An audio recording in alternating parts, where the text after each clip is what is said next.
नमस्कार मित्रांनो, मी मिलिंद जाधव TV10. मित्रांनो, आपण तुम्हाला प्रॉमिस केलेलं आहे की पुण्यामधले जे नागरिक आहेत त्यांच्या सोयीसाठी, त्यांच्या माहितीसाठी जे काही जमेल त्यासाठी TV10 हा बांधील आहे. सर्वात महत्त्वाचा मुद्दा असा आहे की नागरिकांना बरेच त्यांचे हक्क माहीत नसतात. रुग्ण जे असतात, नागरिक जे रुग्ण आहेत, तर ह्या रुग्णांसाठी आणि त्यांच्या हक्कासाठी एक संघटना आहे, रुग्ण हक्क परिषद. रुग्ण हक्क परिषद याचे जे अध्यक्ष आहेत उमेश चव्हाण साहेब, आज यांना मी तुमच्यासमोर सादर करत आहे. एक धडाडीचे यंग असे नेते आहेत आणि ते रुग्णांसाठीच नुसतं नाही तर एका अर्थाने पुण्यातल्या सर्व नागरिकांसाठी ते लढत आहेत, विशेष करून रुग्णांसाठी. रुग्ण हक्क परिषद. तर मित्रांनो, आपल्या समोर आहेत उमेश चव्हाण साहेब. नमस्कार सर. धन्यवाद सर, तुम्ही आज अगदी रविवारचा आम्हाला वेळ दिलात.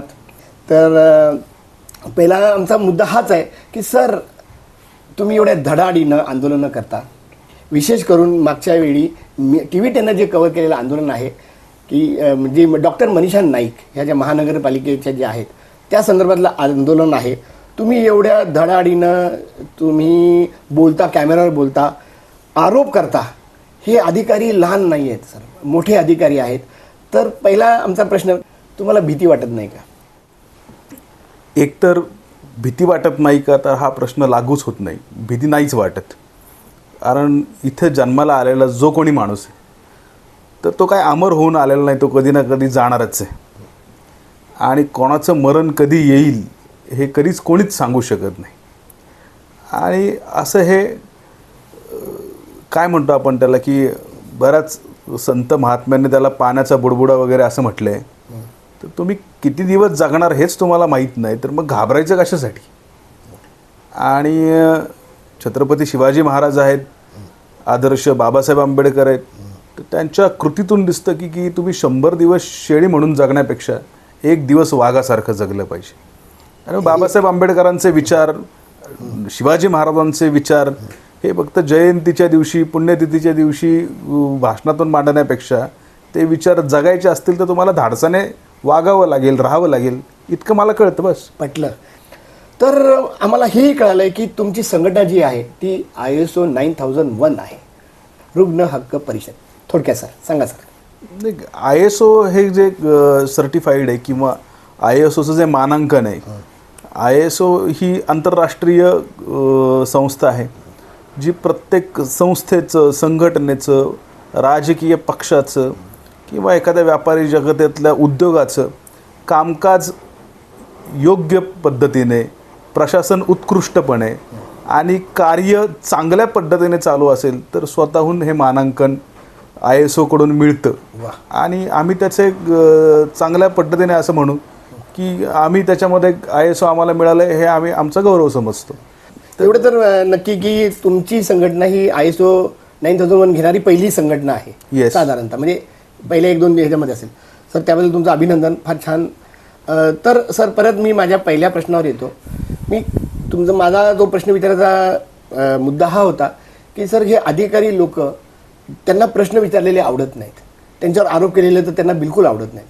अशा वेळी ते तुम्ही लोक आहात की ज्यांना समाजातले बराच मोठा घटक फॉलो करतो, अशांना ते टार्गेट करतात. आणि त्यांच्याकडं एक कलम आहे जो मागं जुना IPC 353, IPC 353 की सरकारी कामात अडथळा. तर याबद्दल माझं म्हणणं होतं की अशी अडवणूक तुम्हाला झाली आहे का, आणि त्या संदर्भात त्या लढाईमध्ये तुमची काय तयारी? 353 आता कलम 132 म्हणून नव्या फौजदारी कायद्यामध्ये त्याला 132 म्हटलं जातं. 132 कलम 132.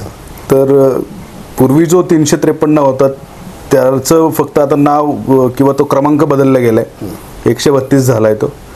पण त्याचा अर्थ असा आहे की एखादा लोकसेवक म्हणजे अधिकारी, आणि अधिकाऱ्यांना कायद्याने लोकसेवक म्हटले गेलेलं एक महत्त्वाची गोष्ट आहे.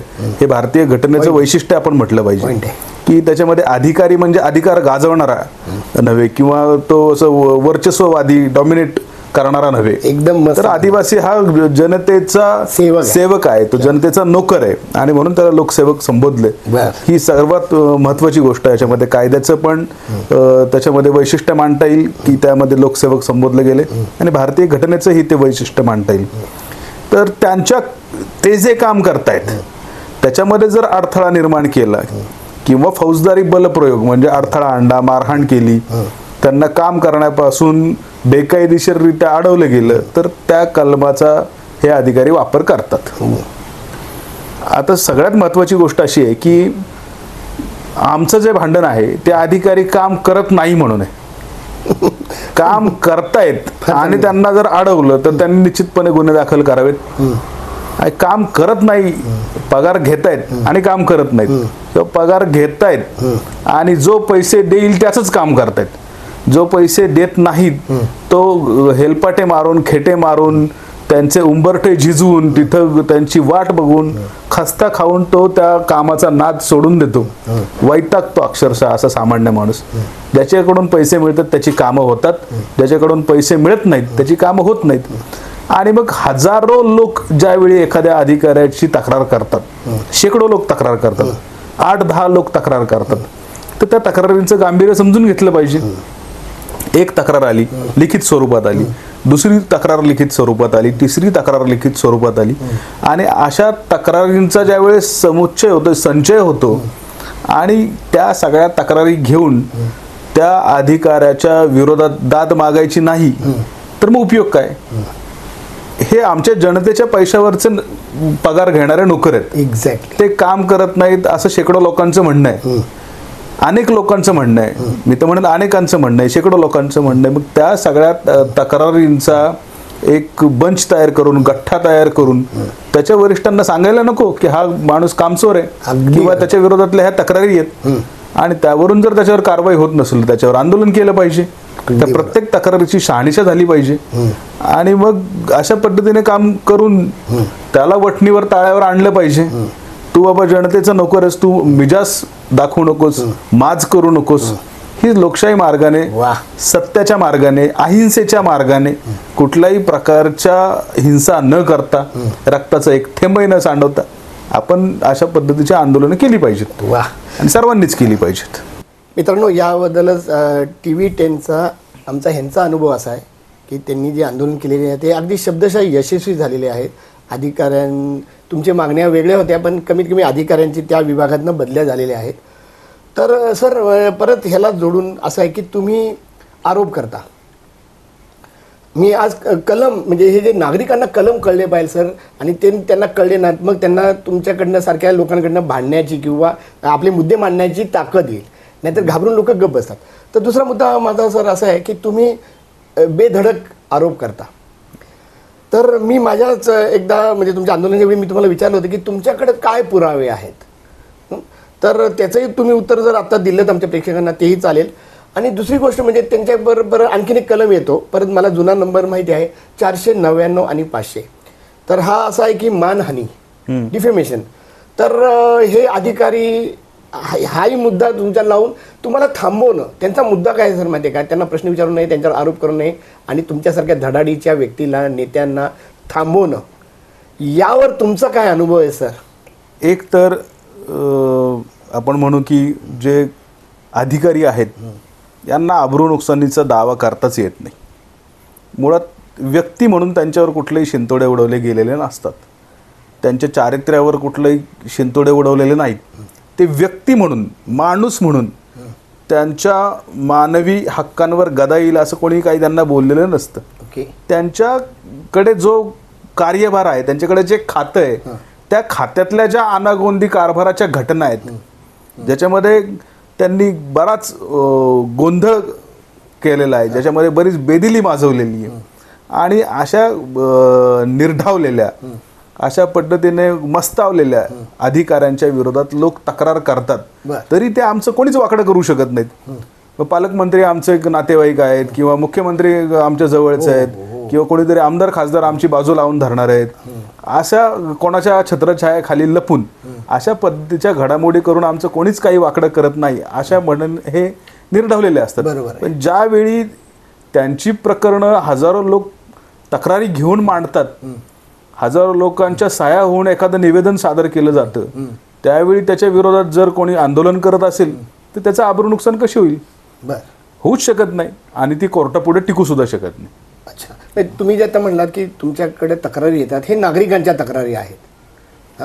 पण हे नागरिकांची तक्रारी हा पुरावा असू शकत नाही की तुम्ही एखादा जर आरोप केला की हे लाचखोर आहेत किंवा ह्यांनी पैसे खाल्ले, तर याबद्दल मी म्हणतोय. आणि परत एकदा सर तुम्ही आता जे म्हणता एक असं आहे की सर एक मिनिट फक्त मी क्लिअर करतो, कारण का आमच्या प्रेक्षकांना सुद्धा तुम्ही म्हणाल की अधिकारी, तुम्ही अधिकाऱ्यांची मानहानी करत नाहीये, तुम्ही म्हणजे ते जे त्यांच्याकडे असलेल्या खात्याचा, त्यांच्याकडे असलेल्या कार्यभाराचा जो अनागोंदी कारभार आहे, जो भ्रष्ट कारभार आहे, तो लोकांसमोर आणणं पाहिजे आणि आणून त्या लोकांना शिक्षा झाली पाहिजे किंवा त्या खात्यात सुधारणा झाली पाहिजे, ते खातं पारदर्शक राहिलं पाहिजे, अशी तुमची मागणी असते.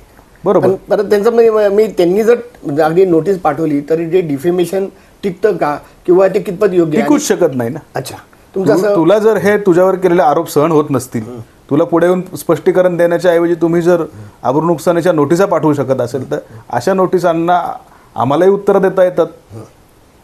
त्यांच्याकडे जितके कायदे तज्ज्ञ तितके आमच्याकडे सुद्धा आहेत आणि मुळात ज्या गोष्टी कायद्याच्या पटलावर टिकणाऱ्या नाहीत ते टिकूच शकत नाहीत. अगदी अगदी हा एक केविलवाना प्रयत्न असतो की बघा माझ्यावरती मी किती चांगली आहे किंवा मी किती चांगलं आहे आणि हे लोक मला त्रास देतात म्हणून अशी नोटीस पाठवून मी कितीतरी चांगुलपणाच्या गोष्टी करतो, नाहक त्रास देतो, असं काहीतरी एक लबाडीचं ढोंग करणारी माणसं असतात, ते अशा नोटिसा पाठवत असतात, त्या कायद्याच्या पटलावर टिकत नाहीत. अशा नोटिसांना भीक घालू नये. उलट या नोटिसा कशा गळेपडूपणाच्या आहेत, कशा विनाकारण पाठवलेल्या आहेत आणि ज्याचा आमचा काही संबंधच नाही, त्याच्यावरती दुसऱ्या नोटिसा पाठवून पहिली त्यांची आलेली नोटीस किती तथ्यहीन आहे आणि बिनकामाची आहे ते त्यांना आपण पाठवून नोटिसीत सांगू शकतो. तर हे तर मला अगदी पटलं. आता दुसरा सर तुमचा आणखीन एक संबंध येतो तो म्हणजे माध्यमांशी, मीडियाशी.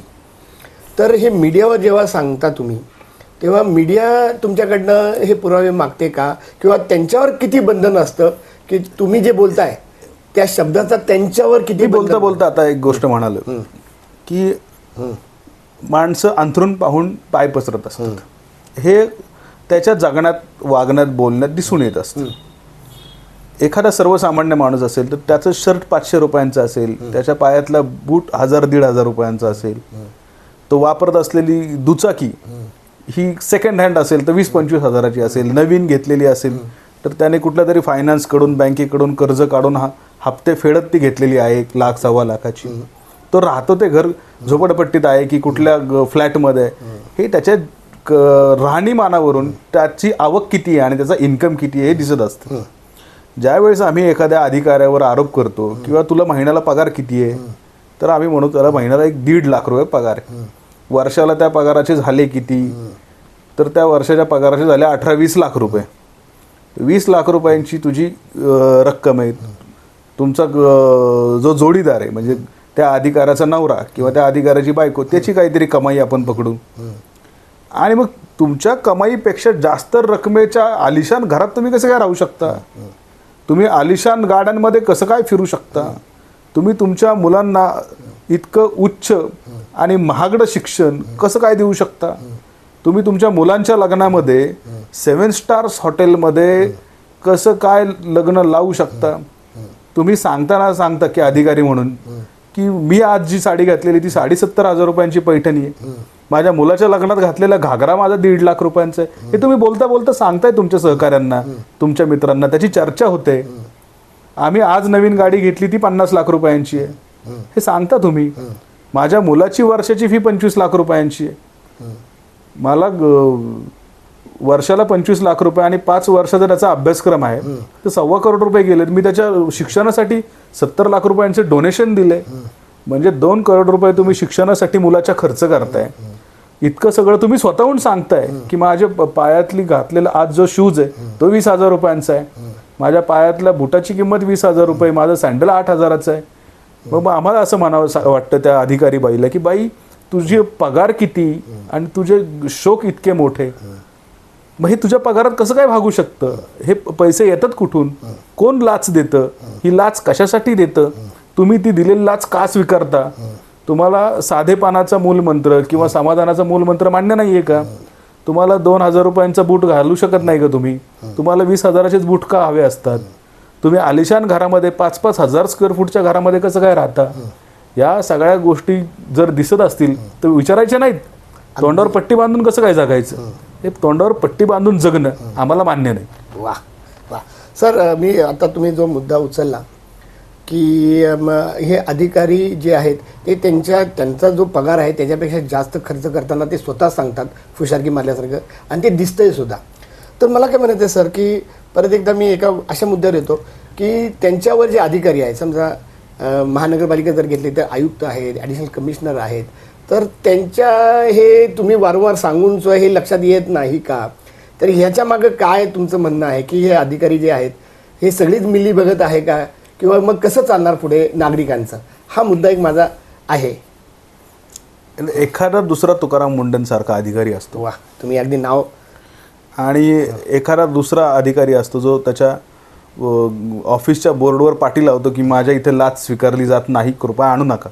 असा अनुभव आहे तुमचा? आहे ना, असे अधिकारी आहेत. फार मस्त सर. आणि एखादा अधिकारी असतो की जो सांगतो की मला दिवाळीला मिठाईचा बॉक्स सुद्धा नको, स्पष्टपणे नाकारणारे माणसं आहेत. पण दिवाळीच्या दिवशी जर तुम्ही या अधिकाऱ्यांच्या घराकडे किंवा तुम्ही त्यांच्या केबिनकडे, कार्यालयाकडे गेलात तर तुमच्याकडे वेगवेगळ्या गिफ्टचा ढिगारा पडलेला दिसतो, आणि हे लोक निर्लज्जपणे हसत हसत ते स्वीकारत असतात. त्याच्यामुळे माणूस काचेच्या घरात राहत असेल ना, स्वतःच जर भ्रष्टाचारी असेल तर दुसऱ्याला तू भ्रष्टाचारी आहेस असं म्हणत नाही. अच्छा, अधिकारी तुम्ही म्हणता. हा, आणि ज्यांचे हात बरबटलेले असतात ते लोक कारवाई करण्यासाठी घाबरत असतात. ज्यांचे हात स्वच्छ असतात, स्वच्छ हाताची माणसं बेदरकारपणे कारवाई करतात, बेफिकीरपणे कारवाई करतात, आणि त्यांना माहिती असतं की मी कारवाई केली तरी उद्या माझंही कोणी बाहेर काढणार नाही, कारण माझ्याकडे काढण्यासारखं काय नाहीच आहे. आणि त्यामुळे जे लपवतात त्यांचे हात बरबटलेले असतात, जे लपवत नाहीत त्यांचे हात स्वच्छ असतात. इतकं साधं गणित आहे. हां सर, तर तुमचं म्हणणं एकदम बरोबर आहे की वरिष्ठ अधिकारी जर स्वतःच त्यांचे हात बरबटले असतील तर ते खालच्यावर कारवाई कशी करू शकतील, हा मुद्दाही मला पटला. आणि तुम्ही नावही घेतलं तुकाराम मुंडे. तुकाराम मुंडेचं नाव घेऊन तुम्ही एक म्हणजे TV10चं सुद्धा ते एक आदर्श आहेत, आणि मी ते बऱ्याच वेळा नाव घेत असतो. सर, परत मुद्दा हा आहे की आता जर असं व्हायला लागलं तर मी जास्त मोठ्या अगदी म्हणजे राज्याचं काय होईल, देशाचं काय होईल मी एवढं म्हणत नाही. पुण्याचं काय होईल सर? तुमची काय अशी परिस्थिती आहे तर तुम्ही एवढे लढताय, पुण्याचं काय व्हायचं बाकी राहिले? पुण्यामध्ये GBSचे रुग्ण काल परवा आढळले. बरं, 100वर आकडा गेला. 100 रुग्ण GBSचे झाल्यानंतर सगळीकडे त्याचा गदारोळ माजला, सगळीकडे त्याची ब्रेकिंग न्यूज झाली. आणि ती ब्रेकिंग न्यूज झाल्यानंतर कळलं की पुणे महानगरपालिकेकडे न्यूरोलॉजिस्टच नाही आहे. बरं, पुणे महानगरपालिकेमध्ये जे डॉक्टर्स म्हणून नेमलेले आहेत त्यांनी आजपर्यंत एकही पेशंट तपासलेला नाही. बरं, पुणे महानगरपालिकेत डॉक्टर या पदावर काम करणाऱ्या कुठल्याही माणसाला सलाईन लावता येतं का? इतक्यात त्यांनी लावलंय का कोणाला? इतक्यात त्यांनी कुठला रुग्ण तपासलाय का? नाही, नक्कीच नसेल बहुतेक. म्हणजे त्यांच्याकडे न्यूरोलॉजिस्ट नाही. इतके दवाखाने आहेत तरी न्यूरोलॉजिस्ट नाहीत. पुणे महानगरपालिकेकडे कॅन्सर तज्ज्ञ ऑन्कोलॉजिस्ट नाही. बरं, पुणे महानगरपालिकेकडे स्वतःची म्हणजे तुम्ही महानगरपालिकेमध्ये PMC अधिकारी PMCच्याकडेच PMC कडे नेफ्रोलॉजिस्ट नाही. बरं, ज्याला आपण किडनी ट्रान्सप्लांट करण्याची व्यवस्था पुणे महानगरपालिकेकडे नाही. पुणे महानगरपालिका खाजगी रुग्णालयांवर अवलंबून आहे. पुणे महानगरपालिकेचे दवाखाने हे थंडी तापाची औषधं आणि खोकल्याची औषधं बाटलीत भरून देण्यापूर्वी पलीकडे त्यांच्याकडे काही नाही. पुण्यामधून एका ठिकाणावरून दुसऱ्या ठिकाणी जायचं असेल तर 1 तास लागतो, इतकी ट्रॅफिक झालेली. अच्छा, तो आमचा पुण्यामध्ये समाविष्ट गावं झाली, त्याची लोकसंख्या लाखोच्या घरात गेली, पण तिथं पिण्यासाठी पुरेसं पाणी नाहीये, त्यामुळे विहिरीतलं पाणी प्यावं लागतं आणि त्यातून हे सगळे रोग जन्माला आले. पुण्यामध्ये नदीची अवस्था वाटतं, आपण नदीला जीवनदाहिनी म्हटलं गेलेलं आहे की जीवनदाहिनीमध्ये हजारो जीव जगतात, परंतु पुण्याच्या नदीमध्ये जर कोणी गेला तर मला वाटत नाही तिथे कीटकांशिवाय, जीवाणू नाहीत पण विषाणूंशिवाय त्या नदीत काही सापडणार नाही. अरे बापरे. जलचर प्राणी त्याच्यामध्ये नाहीत, मासे नाहीत किंवा काहीही या पुण्याच्या नदीमध्ये सापडणार नाही. अरे बापरे. पुण्यामध्ये जे ओढे नाले होते ते चॅनलायझेशनच्या नावाखाली ज्या नाल्यांचं पात्र 100 मीटरचं होतं, 50 मीटरचं होतं, ते नाले 3 मीटरवर आणि 4 मीटरवर आणून ठेवलेत. 15 फुटाच्या खाली त्यांची आपण काय म्हणतो ते पात्र झालेलं आहे ओढ्यांचं, तेवढी कमी केलेली आहे. आणि त्याच्यामध्ये भर टाकून, मुरुम टाकून किंवा वेगवेगळ्या प्रकारच्या गोष्टी टाकून हे ओढे नाले बुजवले. चॅनलायझेशनच्या नावाखाली बिल्डरांना गुंठेच्या गुंठे उपलब्ध करून दिले. आणि आता पाऊस पडल्यानंतर जे पुन्हा तुंबतं सगळं किंवा घरात पाणी शिरतं तर त्याचं कारणच नाल्यांचं चॅनलायझेशन आहे. ज्यावेळी प्रायमो नावाच्या संस्थेने इथल्या ओढ्यांचं नाल्यांचं सर्वेक्षण केलं होतं, सर्वे केला होता, त्या प्रायमोच्या नकाशानुसार एकही नाला आता राहिलेला नाही.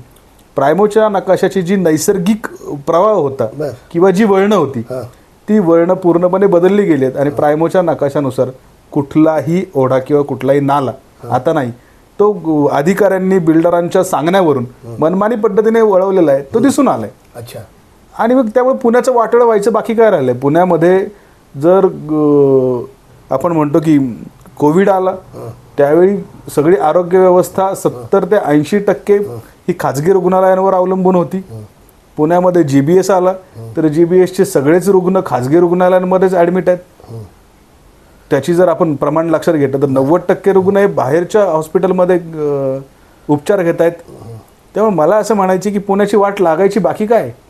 पुण्यामध्ये चांगलं पाणी प्यायला मिळत नाही, पुण्यामध्ये चांगल्या पद्धतीचं ड्रेनेज नाही, पुण्यामध्ये चांगल्या पद्धतीची हवामान नाही, पुण्यामध्ये चांगल्या पद्धतीचं वातावरण नाही, चांगला ऑक्सिजन राहिलेला नाही, नदी चांगली राहिलेली नाही, पुण्यामध्ये ट्रॅफिक चांगलं राहिलेलं नाही, रस्ते चांगले राहिलेले नाहीत. विदारक चित्र झालेलं आहे पुण्याचं. बापरे. आणि पुण्याची तुम्ही म्हणताय वाट लागलेली नाहीये, वाट लागून जमाना झालाय. आता जी वाट लागली त्याच्यामध्ये आता सुधारणा करण्याची वेळ आलेली आहे. आणि शिस्त घालून त्याच्यामध्ये आपण चांगल्या पद्धतीने पुन्हा जसं पूर्वी होतं तसं होणार नाहीच, परंतु आता जो त्रास होतोय तो किमान तो त्रास तरी कमी होईल या दिशेने आपल्याला आता जावं लागणार आहे. सर, मला मान्य करावं लागेल की विदारक चित्र सत्य तुम्ही सांगितलं, पण माझ्यासारख्या माणसांसुद्धा भीती वाटू शकते.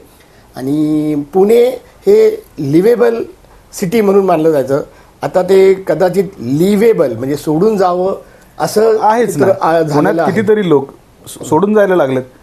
कारण रस्त्यानं म्हाताऱ्या माणसाने कुठल्या तरी लग्नावरून हळदी कुंकवावरून घरी यावं तर रस्त्यातून मंगळसूत्र चोरीला जाते. अरे बाप. दारापुढे गाडी लावावी तर कोयता गँग येऊन ती गाड्यांच्या काचा फोडते. बापरे. एखादा तरुण मुलगा बघावं तर काही कारण नसताना त्याच्या डोक्यामध्ये कोयते मारण्याचे प्रकार घडतायत.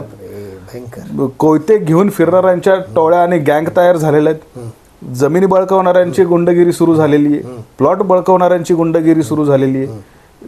दिवसाला किमान 1 ते 2 खून रोज घडतायत. पुण्यामध्ये रोज 4-6 अपघात घडतायत. फसवणुकीच्या तर प्रचंड घटना घडतायत. आणि मग कायदा सुव्यवस्था चांगली नाही, आरोग्य व्यवस्था चांगली नाही, किंवा आपण महानगरपालिका ज्या सुविधा देतं त्या अपुऱ्या पडायला लागल्यात. ज्या अपुऱ्या पडतायत त्या देत असतानाचा भ्रष्टाचार मोठा आहे. त्यामुळे सगळ्याच पातळीवरती लोक पुण्याला कंटाळून बाहेर पडायला निघालेले आहेत.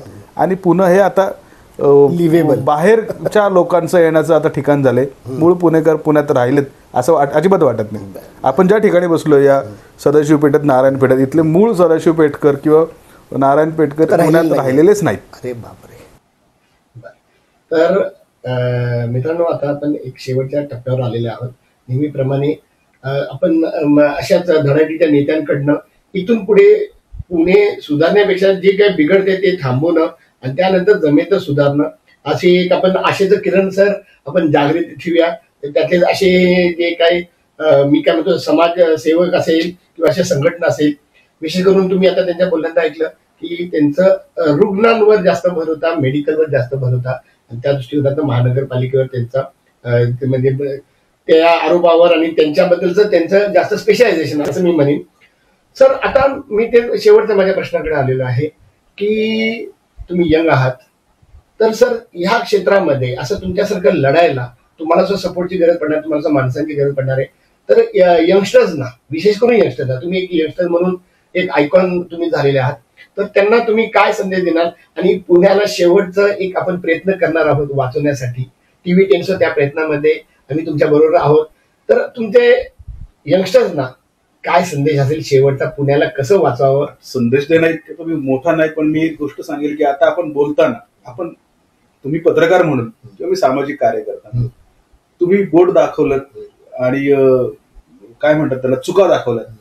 मी एक कार्यकर्ता म्हणून टीका केली, पण संदेश द्यावा असं आपण ज्या शेवटच्या मुद्द्यावर आलो, सूचना केली पाहिजे, संदेश दिला पाहिजे, किंवा आपण काय केलं पाहिजे, काही नाही केलं पाहिजे, याच्यावर बोलणं अत्यंत महत्वाचं आहे. आणि दरवेळी आपण निगेटिव्हिटीची चर्चा करतो आणि त्यातून मग पॉझिटिव्ह कसं झालं पाहिजे याच्याकडे बऱ्याचदा आपण येत नाही, पण तुम्ही त्या ठिकाणी आलात आणि सकारात्मकतेकडे घेऊन चाललात हा विषय, त्यामुळे तुम्हाला निश्चितपणे धन्यवाद देतो, तुमचा आभारीच राहील. आणि मुद्दा हा आहे की जर परिस्थिती बिघडली आहे तर ती स्वतःपासून मला वाटतं की आपण सुधारली पाहिजे, दुसऱ्यापासून अजिबात ती सुधारता येईल. मुद्द्याचं बोललेले हा, तर मी कचरा करणार नाही इथपासून जरी सुरुवात केली, तो कचरा सार्वजनिक ठिकाणी टाकणार नाही, मी मुळात माझ्याकडे प्लास्टिकचे कप वापरणार नाही, मी प्लास्टिकचा टूथब्रश वापरणार नाही, मी प्लास्टिकचा आंघोळीचा मग वापरणार नाही, प्लास्टिकच्या चमच्याने जेवणार नाही, मी प्लास्टिकच्या थाळीमध्ये खाणार नाही, मी प्लास्टिकच्या कप मध्ये आलेला चहा पिणार नाही, प्लास्टिकच्या ग्लासमध्ये आलेला ऊसाचा रस पिणार नाही. इथपासून जरी सुरुवात केली तरी आपलं शहर सुधारेल, प्रकृती सुद्धा सुधारेल. त्या प्लास्टिकमुळेच अनेक आजार झालेले आहेत आणि ज्यावेळेस आपण खाऊन फेकतो त्यावेळेस ह्या झालेल्या कचऱ्याने इथल्या पर्यावरणाचा ऱ्हास होत आलेला आहे. मी माझ्या वाढदिवसाला किंवा माझ्या आईच्या वडिलांच्या वाढदिवसाला किंवा घरातल्या कोणाच्या तरी पुण्यस्मरण असेल, 10वं असेल, 13वं असेल, त्या दिवशी मी एक झाड लावीन. अरे वा. माझ्या मुलाचा वाढदिवस असेल, मुलीचा वाढदिवस, मी त्या दिवशी 2 जणांना झाडं भेट देईन. मी कुठलाही कार्यक्रम, लग्न असेल किंवा अगदी दुःखद कार्यक्रम असेल तर मी झाड लावीन. लग्न असेल तर लग्नाची आठवण म्हणून झाड लावीन, माझ्या घरातला माणूस गेला असेल तर त्याची आठवण म्हणून झाड लावीन. पण इथं ओझोनचा स्तर कमी झाला, इथं ऑक्सिजन कमी झाला, इथलं तापमान प्रचंड प्रमाणात वाढलंय. मग ते वाहनांमुळे वाढलंय किंवा इथल्या औद्योगिकरणामुळे वाढलंय किंवा वेगवेगळ्या कारणांनी डिजिटलायझेशनमुळे सुद्धा तापमान वाढलंय, मोबाईलच्या टॉवरमुळे रेडिएशन वाढलंय. हे सगळं जर थांबवायचं त्याच्यात झाडं लावण्यासारखं एकच पर्याय आहे. आणि झाड लावणं त्याच्यासाठी फार मोठी काही गोष्ट लागत नाही, लहान मुलं पण लावू शकतात आणि ज्येष्ठ नागरिकही लावू. आणि झाड लावण्याची पद्धत फार सोपी, तुम्हाला सगळ्यांना माहिती. अगदी अगदी. झाड लावायला एक खड्डा घ्यावा लागतो, चांगलं खत, चांगली माती टाकावी लागेल, कारण आता चांगली माती पुण्यात राहिलेली नाही, तर ती आणायला लागेल आणि ते झाड जोपासावं लागेल. इतकं सोपं आहे, झाड लावणं काही अवघड नाही, वेगळं काही करायची गरज नाही. आणि जर आपण म्हणू 40 लाख लोकसंख्या आहे पुण्याची, जर ठरवलंच ना प्रत्येकाने एक झाड लावायचं तर 40 लाख झाड पुण्यात लागू शकतात. अगदी सर, मुद्दा हा तुमचा अगदी छान आहे.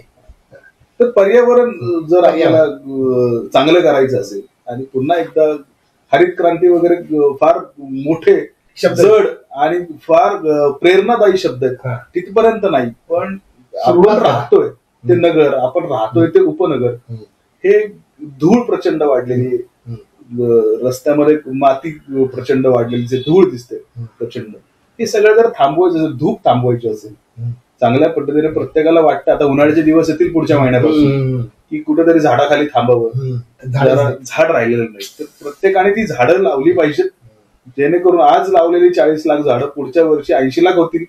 आणि ही 40 लाख 80 लाख झाडं म्हणजे मी तर म्हणेन माणसाची जी आपण म्हणतो की लोकसंख्या किंवा ती जनगणना, तशी मला वाटतं की पुणे महानगरपालिकेने वृक्षगणना वगैरे एकदा करावी, वृक्ष संख्या मोजावी आणि प्रत्येक पुणेकराच्या सहभागाने आपण मॅरेथॉन घेतली किंवा वेगवेगळे कार्यक्रम घेतले, पुण्याचा गणेशोत्सव लोक सहभागातून होतो, तर तसं असा वृक्ष लावण्याचा एक कार्यक्रम सर्वांनी जर हाती घेतला तर सध्या मी इतकं म्हणलं की प्रत्येकाने एक झाड लावावं, आपलं शहर खूप सुंदर होईल. तर मित्रांनो, आता शेवटचा जो गेला ते संदेश असं म्हणत नाहीये, पण मी त्याला उपदेश म्हणेन किंवा एक सजेशन म्हणेन. खूप छान 2 गोष्टी तिने सांगितल्या, मी परत घ्या तुमच्या आमच्या सगळ्या सबस्क्रायबरना आठवण करून देतो. पहिली गोष्ट म्हणजे जर तुम्हाला काही चांगलं करायचं असेल तुमच्यापासून सुरुवात करा. हा त्यांचा पहिला मुद्दा होता. आणि दुसरा त्यांनी एक मार्गही सांगितला, एक झाड झाड लावायला निमित्त कशाला हवंय, पण तरी तुम्हाला निमित्त मिळतात, त्या निमित्ताला एक झाड लावा. यानं कदाचित जे काही ओझोन वगैरे लेअर म्हणले किंवा ऑक्सिजन कमी होत आहे, तर याचं चांगलं व्हायला सुरुवात होईल. या चांगल्या नोटवर मी परत एकदा तुमचे धन्यवाद मानतो. कारण का सुट्टी आहे, आज रविवार आहे. त्यांनी त्यांच्या ऑफिसमध्ये आमच्यासाठी ऑफिस उघडून आम्ही त्यांच्या ऑफिसमध्ये आता हे घेत आहेत. तर मित्रांनो, तुम्ही हा सगळा बघितला तर तुम्ही कृपया करून आमच्याशी जुळण्यासाठी आमचे सगळेच मुद्दे किंवा आमचे जे काही आम्ही इंटरव्ह्यू घेतो त्यांच्यासह सगळे मुद्दे तुम्हाला पटतील, रुचतील, मान्य होतील असंही नाही. आम्हालाही सजेशनची गरज लागते. काही कॉमेंट बॉक्समध्ये तुम्ही कॉमेंट द्यायला सुरुवात करा आणि आमच्या चॅनलला लाईक, शेअर आणि सबस्क्राईब करायला विसरू नका. मी मिलिंद जाधव आणि तुम्ही बघत आहात TV10. धन्यवाद मित्रांनो, आमचा हा व्हिडिओ शेवटपर्यंत बघितल्याबद्दल धन्यवाद. तुम्हाला हा व्हिडिओ कसा वाटला हे खाली कॉमेंट बॉक्समध्ये आम्हाला नक्की कळवा. धन्यवाद.